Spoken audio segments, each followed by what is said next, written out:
Chapter 4, Final Questions, Section 80. Mahamati Bodhisattva again asked the Buddha, Bhagavan, would you please explain for Bodhisattvas, Shravakas, and Pratyekabuddhas the sequence of stages involving the Samadhi of cessation, so that once I and the other Bodhisattvas better understand this sequence, we will not wrongly forsake the bliss of the Samadhi of cessation, or fall prey to the foolishness of Shravakas, Pratyekabuddhas, or followers of other paths. The Buddha told Mahamate, Listen carefully and ponder it well, and I will tell you. Mahamate answered the Buddha, Would the Bhagavan please instruct us? The Buddha told Mahamate, It is at the 6th stage that Bodhisattvas, Shravakas, and Pratyekabuddhas enter the Samadhi of cessation. At the 7th stage, Bodhisattvas think thoughts during this Samadhi, but thoughts that are free from any characteristics of self-existence. This is not true of Shravakas or Pratyekabuddhas. Shravakas and Pratyekabuddhas fall prey to their own accomplishments and are aware of a practitioner and a practice during this Samadhi. Therefore, at the 7th stage, they do not think thoughts. Instead of the undifferentiated nature of things, they still perceive their different characteristics during this Samadhi, such as which are good or bad.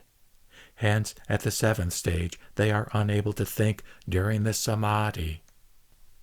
Mahamate, from the 1st to the 7th stage, Bodhisattvas see the 3 realms as nothing but mind, will, and conceptual consciousness, and without a self or what belongs to a self. But for Bodhisattvas, Shravakas, and Pratyekabuddhas at the 8th stage, projections of mind, will, and conceptual consciousness cease.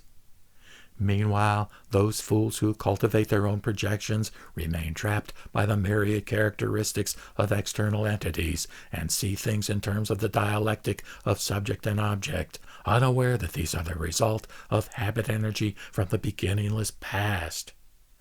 Mahamate, at the 8th stage, Bodhisattvas, Shravakas, and Pratyekabuddhas experience nirvana. But because Bodhisattvas are supported by Buddhas during Samadhi, despite the bliss of Samadhi, they do not enter nirvana.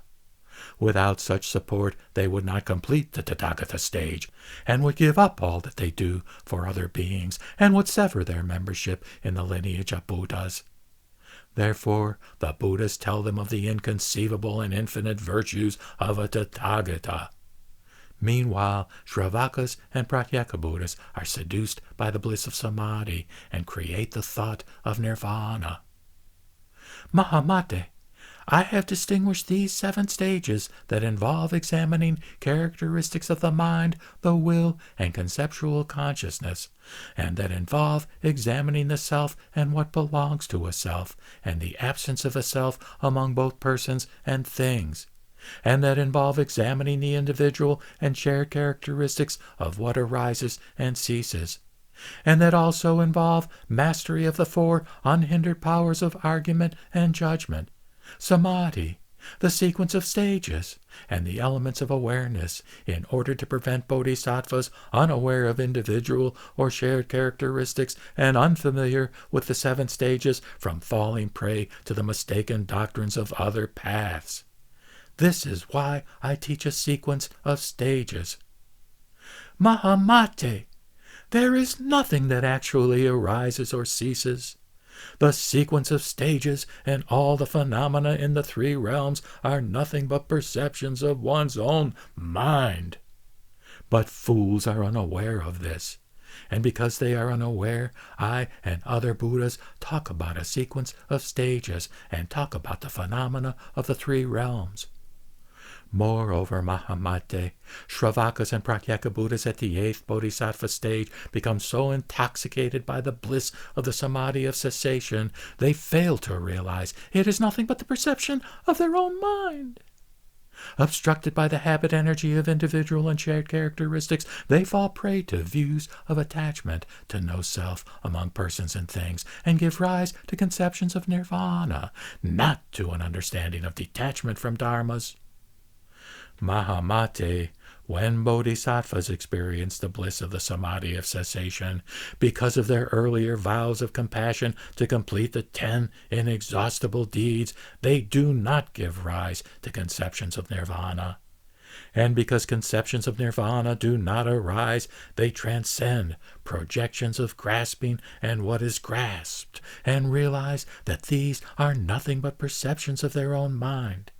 And because they do not give rise to projections of any kind, they do not fall prey to projections of the mind, will, or conceptual consciousness, or characteristics of external existence. They do not give rise to what is not conducive to the Dharma. And as their wisdom grows, they reach the Tathagata stage of self-realization. It is like someone crossing a river in a dream, who wakes up before they are across. Once they are awake, they wonder if it was real or not. But it was neither real nor not real.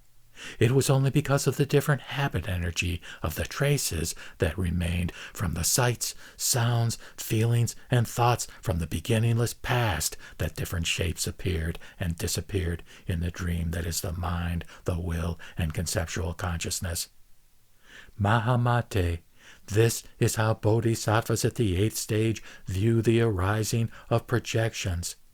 As they progress from the 1st stage through the 7th stage, they see everything as an illusion. But once they transcend projections of subject and object, they undertake the work of the Dharma, so that those who have not yet understood, understand.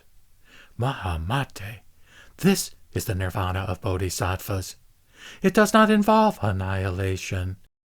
And because they transcend the mind, the will, and conceptual consciousness, they achieve the forbearance of non-arising. Mahamate, the ultimate truth includes no sequence of stages, the absence of all projections. This is what is meant by detachment from dharmas. The Buddha then repeated the meaning of this in verse. Nothing but mind and no projections. This abode and the Buddha stage.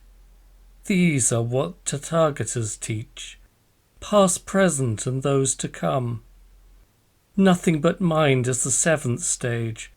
No projections is the 8th. Of the 2 stages where I dwell, the Buddha stage is supreme. Self-realization and purity, these make up my world. In the highest heaven of heavens, adorned with the purest forms. With the blazing fire of knowledge, filling all directions with light, with a radiance that doesn't blind, I appear throughout the 3 realms. I appear in the present world. I appear in worlds gone by. The paths I teach in each all lead to the Buddha stage. The 10th stage thus becomes the 1st. The 1st becomes the 8th. The 9th becomes the 7th. And the 7th becomes the 8th. The 2nd becomes the 3rd. The 4th becomes the 5th. The 3rd becomes the 6th. But which is free from projections?